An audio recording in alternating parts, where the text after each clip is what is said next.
welcome to Window on the World. As you may know, that Missouri Southern offers opportunities for students to travel abroad. Today we have some students that went to China, Cuy, Jake, and Nathan. How you guys doing?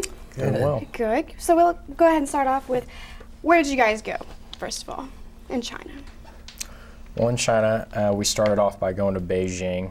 We flew from Kansas City to Washington, D.C., and then from there we had about a 14-hour flight. We flew up. It's actually quicker if you take all the way up to the Arctic, and so we went up to the Arctic and came back down. Mathematically, it's faster, so we went that way.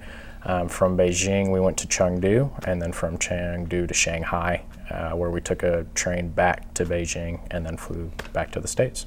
Cool. When did you guys take this trip? That'd be, we were gone from May 13th through May 26th. How was it warm, cold? Was it springtime there? It was actually about the same weather here, surprisingly. Oh, so it was pretty warm. Yeah. Oh, okay. Just a little bit more humid, I would say. Yeah, Yeah. more Just a humid. little bit. Definitely. A little bit of smog. Did you pack clothes for cold, warm? Did you have to be prepared for that? Yeah, I think everybody packed a little bit of everything. Yeah. At least one heavy garment, but the rest is just business and casual wear. Oh, cool. Yeah. So you guys took a class to study abroad, correct? Yeah. What class was that? It was the Global Economic Leader for China. Did you guys prepare all semester for this trip? We met a couple times, talked about it, and we, of course, could talk to our faculty advisor anytime. We did a little bit of prepping here and there, Yeah, though. we also did like PowerPoint presentations. Like we had to do our own research on all the places that we're going to visit. And then, of course, we got graded for it. And then after that, we went on a trip. Oh. We also learned how to speak a little bit of Chinese too. Yeah. Yeah, we talked about Before then, Chinese. yeah. Dr. Nicoletti came in and talked about communism and kind of how that formed. So basically, we just took a couple classes to kind of prepare ourselves so there wasn't too much of a culture shock, which there really wasn't when we got there. So I think we were pretty prepared for what was So when over you there. went over there, did you understand all the signs in the airport, or were you a little confusing at first? It was a little confusing, but surprisingly, in a lot of places, there's a lot of signs just in English Yeah. just around. I mean, all you got to do is look for the sign that says foreigner and then follow the arrows that point you. Yeah. Tourist signs. Yeah. Yeah. Well, I mean, pretty much everywhere we went, once we got through customs, getting there, we had a tour guide pretty much everywhere we were going. So the nice thing in China is they're very helpful, and they're pretty much with you, holding your hand almost the whole way. Yep. So did you guys go over there to take classes, to study certain locations, study certain business over there? What exactly did you study? We visited several businesses and kind of learned a little bit about the culture and the business over there in China, and kind of the difference between here and there. Kai, you want to take on this? Yeah, I mean, we just went to various businesses and even colleges, and we learned how the differences of how, just take Leggett & Platt, for example, right? They're a global company, and we got to see how they produce everything in China, and it's almost the same as here in the United States. But obviously, they're tailoring to different markets or whatnot. And with the colleges that we got to see, it was very cool how there's actually a lot of foreigners. One school that we went to, I forget the name of it, but it's an international master's program. And there's actually a lot of foreigners there. And it's supposed to be like the Harvard of the Asian world. Oh, wow. So, I mean, we learned a lot, especially with the businesses and seeing how they run. Sam's Club and Walmart, Yeah. they were, Walmart's a lot different. yeah, they're completely different. And I think it's very cool because all their food is really fresh. Like you want to fish, you take a net and you take it out of the tank. And yeah, just stuff like that, stuff that you don't see here normally. We also saw their history too. We saw the Great Wall, Forbidden City, Tiananmen Square. We got to see we did the focus, of course, was the business side, but also kind of seeing their culture and how that works and with their society as well. Is kind of the whole point of economics, is seeing everything. So what are the most things that stood out to you with the differences between how business is ran here and over there? I didn't see much difference between some of the tours here that we have taken and the tours in China, as the structure and the way communication runs. I think pretty much everything runs almost the same. Yeah, I think it's just, different governments have different rules and regulations, and so I think that's probably the main focus, which is something we kind of went over with companies like Leggett & Platt, but it's not something you can actually see. When we were at Leggett & Platt, we got to tour their manufacturing plant, certain parts of it, and pretty much that's all the same in basic. Their ideas of programs and how certain systems should run and everything, and management styles are pretty much all the same. It's not that different because when you have competitive companies like that, efficiency is key, and so those programs work. And so it doesn't, environments, there may be some adjustments, but at the end of the day, it's still the same principle and the same ideas. I'd say one of the main things was that I noticed is that every company was really focused on team building and trying to get everyone to work together, and that we're in it all together mentality. They wanted everyone to be a part and to feel like they were welcome in every single business we went to, which was quite surprising. They were really, really about just the teamwork. Oh, wow. So we'll talk about food. Obviously, when you go to a new place, you always have to try their food and how different it is. So tell me more about your favorite cuisine that you had, how they prepared it, how the restaurant style when you walk in, how is it different from here? Jake, you want to take this? The food was similar, but there's a lot of differences.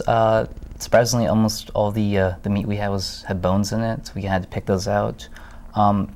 Most of the courses that we had were all sit down together, and they all had a table where the middle of the table spun around, and they would order multiple dishes, and everyone would just take their own serving from those dishes. Then there's when we were in Chengdu, there's hot pot. I guess it would be the closest thing I could think would be Chinese fondue, where you take a bunch of different foods and just put them in a boiling pot in the middle, and just take them out and eat them. And you could choose if you want them really hot or really not, and it was really hot. Yeah. Yeah. I mean, even the atmosphere was extreme. The aroma was extremely strong, and you could smell it from outside. And even after you get done eating, it's just like the aroma is still there. You could smell it. They recommended us to wash our clothes it's after that. It's very, very strong, and it's hard to describe. It's almost like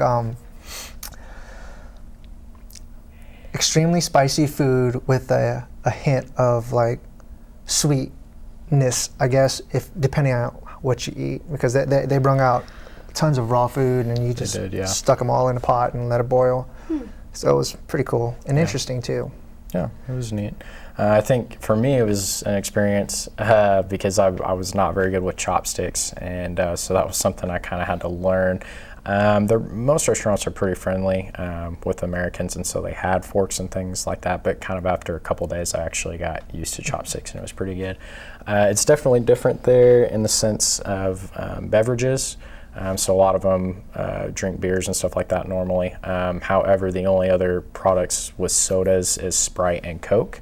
And then they do have water, but it's always warm. They actually don't really have ice over there very much. They don't like their stuff cold, they like it warm. So a lot of times if we were at restaurants, we had to bring a bottle of water or something in that was cold because the only type of water they would have would be in a warm pot. It wouldn't be cold at all. So yeah, that was an experience for sure. Cool. Where did you guys stay? Did you all stay together in a hotel? How was that? Yeah, I mean, everywhere we went was hotels. So just 2 a room, pretty standard. We were pretty much gone all day, so you weren't there very much at all. But they all had breakfast for you, and it was pretty nice. All of them, they were very clean. The most of the hotels that we went to, at least to me, I felt the beds were extremely hard, and that's the way they sleep there. I think the second hotel we went to in Chengdu was that the comfortable. Yeah, that was a little bit more fluffier, but as far as the rest of the beds that we slept on, they were pretty hard. But apparently they like it over there like that, and I mean that's fine too. We got used to it. I'm sure your backs got aligned really well. Right. It took a couple days. Yeah. I mean that's the same thing with the toilets. That's completely different from the United States. Over there, I'm not exactly sure what they call it, but you have to squat over the toilet. I'm not sure if it's appropriate for me to be talking about that, but here in the States, we sit down. Over there, they squat. So But there are some places where they accommodate for Westerners to have the regular toilet seats that we see here in the United States. Yeah, the hotels weren't a problem, but pretty much everywhere we went, Right. it was an experience. So are the people really welcoming there of Americans and tourists? They speak English at least? Some spoke English, some spoke some English. We had a couple of times where they actually had a translator app that they would get out and help us out. Quite a few of them did that actually, which was kind of surprising. Yeah, one thing I found really interesting too was a lot of the Chinese people, once they see a blonde-haired, blue-eyed female or male, they will automatically want to take pictures with them. Wow. And so we had some folks with us that felt like movie stars because everywhere they went, they always got selfies and all that good stuff. So We're in America. It's every other person you see is Right, blonde hair, right, blue eyes. yeah. Wow, that's really interesting. So when we go and travel, of course, you go and see landmarks, attractions. What all did you guys see? What was your favorite part about it?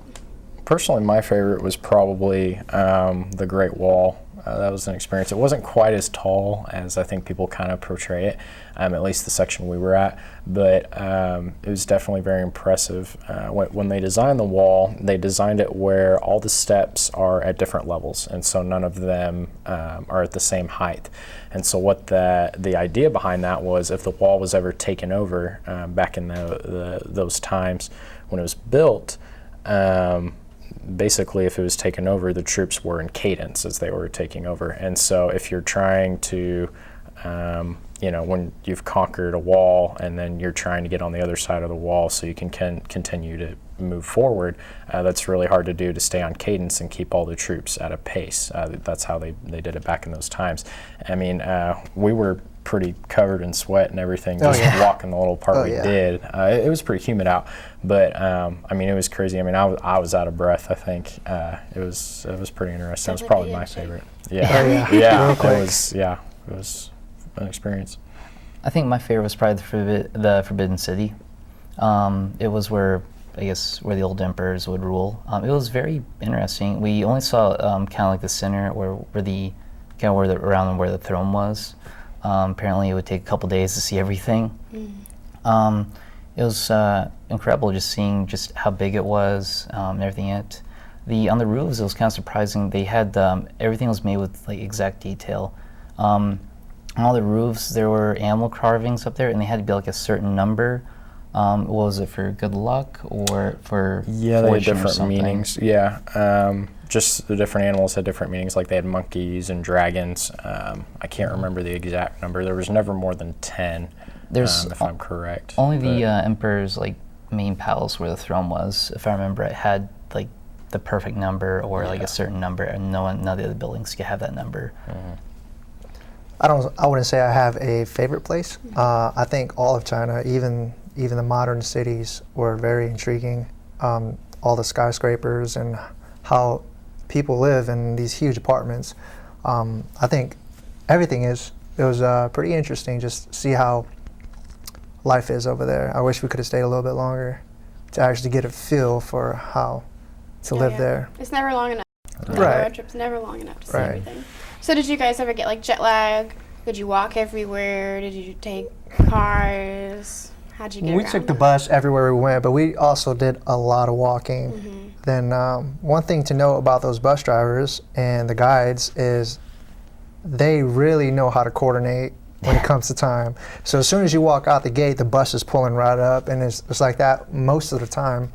And the only time that anybody was late was if one of us was late. But the bus driver, the guide, I don't know how they do it, but the communication and the coordination is top notch.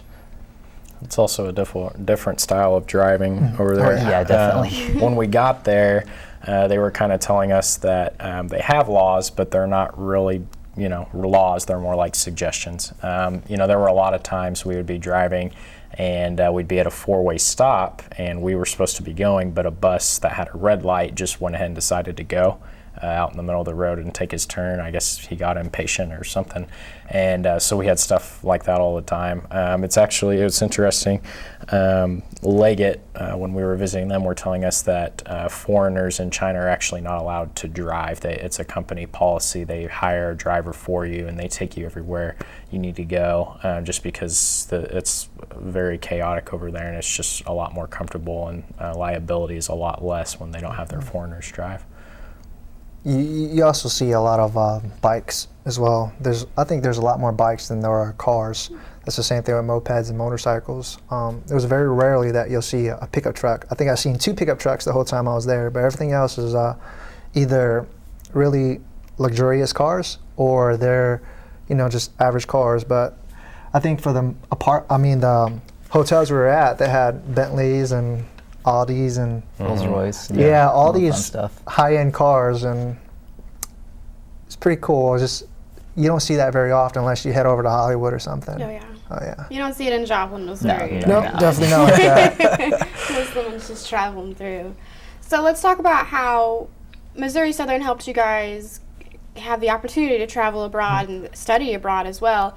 So how can you take what you learned over there and put it onto your career? What are some lessons you learned in the business field from China that you're going to take with you from this trip and for the future?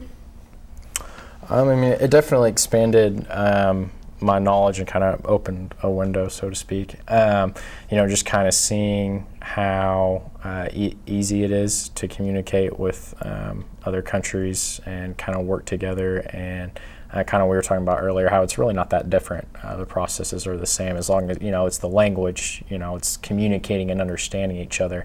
That's the task. And so it kind of opened my mind in realizing there's a lot of opportunity out there, and so I think it's something to definitely take advantage of, and definitely broaden my horizons and what I want to do with business in the future. It made me realize I'm probably not that scared if I want to actually travel abroad to work or work internationally. I was kind of hesitant to go because I'd never been overseas before. But after this, I kind of realized, wow, it's not as bad as I thought it was. And after traveling a couple times, realizing the culture shock wasn't that bad, at least for where we went.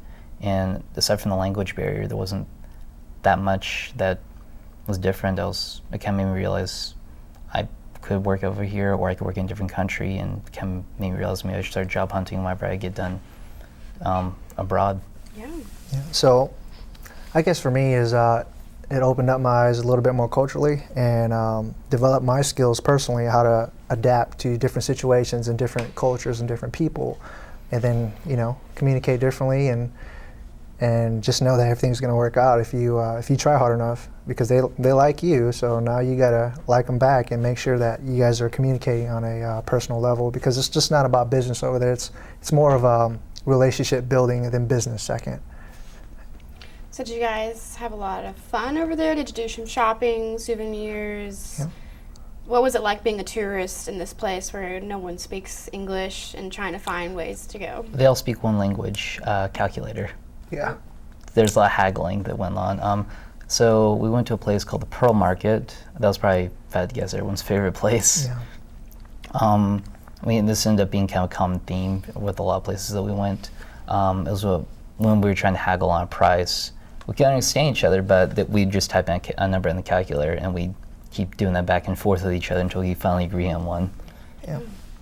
Yeah, they had, we went to multiple different, shopping centers and shopping strips.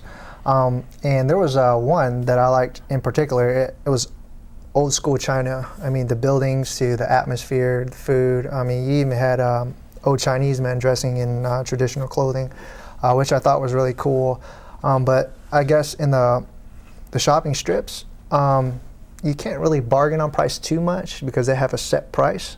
And everything's a lot more high end, and you're going to be using a lot more money if you shop in those areas. But as far as the mall goes, they have multiple levels, and the higher you go, the more expensive it gets. So you want to stay in right in the middle, where you can negotiate and get the longer end of the stick. So they had the same stores they would have here in the Joplin Mall, or were they completely different? Some. In Chengdu, there were. Especially. Yeah, it's just everything was high-end, name brand stuff.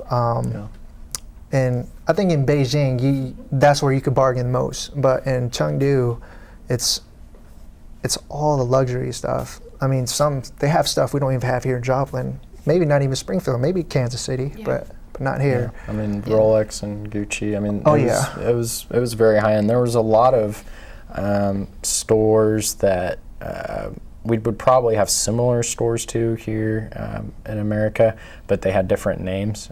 I would think several of them were European because they actually had English names, but they weren't American. I had never seen them before. So it was definitely different. The McDonald's tastes the same though. Yeah, McDonald's tastes the same. Yeah. McDonald's tastes the same. Wow, it's good to hear. Somewhere that's so good here could be so good somewhere else too. Oh yeah. So what are some things that you learn anything on this trip to take back to your classes that'll help you out? Did it give you the experience of being around with other international businessmen? Did that teach you anything while you're going to be in your classes next semester? I think it definitely sets a point of patience, kind of understanding where other people from other countries are coming from, because I noticed there are some students in the classroom who really struggle and who kind of can't understand the teacher, can't understand what's kind of going on completely. And so of course, as students, being good students, we always try to help them out. But I think before I understood that they needed help, but I didn't get why. And now I kind of understand where they're coming from being able to visit a country and not understand their language and kind of see the barriers. And it's a lot harder than you would think. And so kind of understanding that and being more open-minded about it for sure. Kind of go on the language barrier. It did kind of teach me to appreciate that a little bit more, and I guess work a little bit more with that. And one thing I did learn, I was also kind of afraid to go with this trip, just because it's going overseas. But one thing was that if I really try hard at something or put a lot of effort into it, it will pay off and I can do it. That was one thing I kind of learned that I could kind of help me with my classes. Yeah. Well, I learned from this trip that could transfer into classes next semester is just listen. Listen and try to understand, even to the deepest point. I'm just not listening to words. You're trying to understand what words are, because some words to us may be a little bit different to them, and how you say it, the tone you say it in. So yeah, I think that will translate into next semester, and actually now when the professor says something, I can actually okay, what is he or she really asking me? But yeah. So would you guys do this all over again? Would you want to go next semester? If you had the opportunity to do it again, would you want to go somewhere else? Are you planning on going somewhere else? Yeah, it definitely opened my mind. Starting out, the reason I had to go on this trip was for the honors program. They require you to study abroad. And so, when I had first joined the honors program, I was like, okay, we'll get to that. But, I was really uncomfortable about it. And it definitely pushed me out of my comfort zone. And now I'd like to see where the School of Business goes next year. And if it works out, I would definitely like to attend. China isn't a place for me that I think I would want to live, but I think it'd be great to do business there and go back. But it's definitely opened my horizons and wanting to see what else the world, there is, and all the culture and everything I can learn and experience for sure. Yeah, I would definitely do it again. Maybe not to China because I've already been there, but maybe somewhere else. I know they've offered trips to Germany and Africa, so I would definitely be interested in doing it again. It's learning more from there. Seeing different cultures and different businesses. I would definitely do that again. Yeah, I would definitely go again if I could afford it. Yeah. But yeah, it's very interesting to see how other parts of the world are not too much different from how we are here in the United States. So that being said, if someone from the International Business Department or the Honors Program, if they come up to you and said, "Oh, hey, I heard you went to China. Can you give me some advice?" What would you tell them to do, what not to do, what to pack? What to expect? I would just expect to, I'll let them know, just expect everything you would hear, but in a different language. Yeah. And even if you can't speak the Chinese language, just to try to at least pick up on some words to help you out. And if not, make sure you have a VPN in your phone so you could get on the internet and do all that social media stuff. And yeah, because it was very hard. for some of us, we didn't have VPNs. I didn't even know what a VPN was until we got there. Then I couldn't log on to anything, not even the internet, and I was like, okay. So what is a VPN? VPNs kind of it lets you. The government doesn't let you like use Google or Facebook or a couple other sites. VPN just kind of bypasses that and lets you use kind of the things we get to use over here. They're kind of not over there. Yeah, I mean, in China, basically how it works is their main system of communication is WeChat. You can actually, it's kind of like Apple Pay, where you can pay. That's actually how a lot of them pay. A lot of them don't carry cash. They all pay electronically. And WeChat is just basically group texting, simple texting, things like that. But while the government has really changed and I think has turned more towards capitalist over the years, they still have certain things like that where they're really on their people, and so things like Facebook aren't allowed, and Google, they're not big fans of Google at all. And so some of that is really bogged down, and so to get around that, the virtual protection network, that's what And to tag along with what Nathan was saying, I think China is only communist by name. But if you look at everything in China, you don't really see anything communist. I mean, the only thing that we saw communist was probably in Beijing, where at 10 o'clock, all the streets and all the stores closed down and the streets were cleared out. But if you go to Chengdu, Shanghai, it's none of that. I mean, that was the only really, truly communist thing I've seen while I was there. But, I mean, everything is very capitalistic and free market there.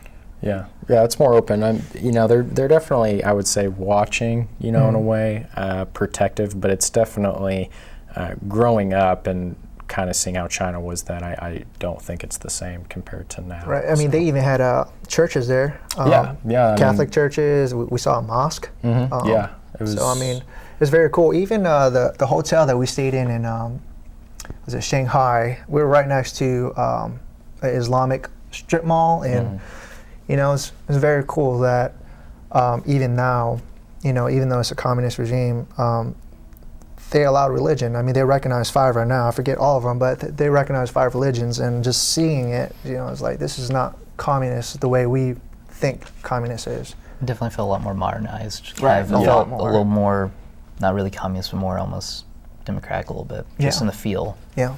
But we haven't lived there. We've only been there for 2 weeks, so we're just going off of our interpretations of it now. Yeah. Well, thank you guys so much and sharing your experience with us all here at KGCS and Missouri Southern. I'm sure everybody's gotten some advice from you guys from your travel tips and advice. So we'll go ahead and say thank you to you. Okay, thank you. So we'll go ahead and sign off here at KGCS on Window on the World. My name is Karsten Gilbert, and thanks for joining us.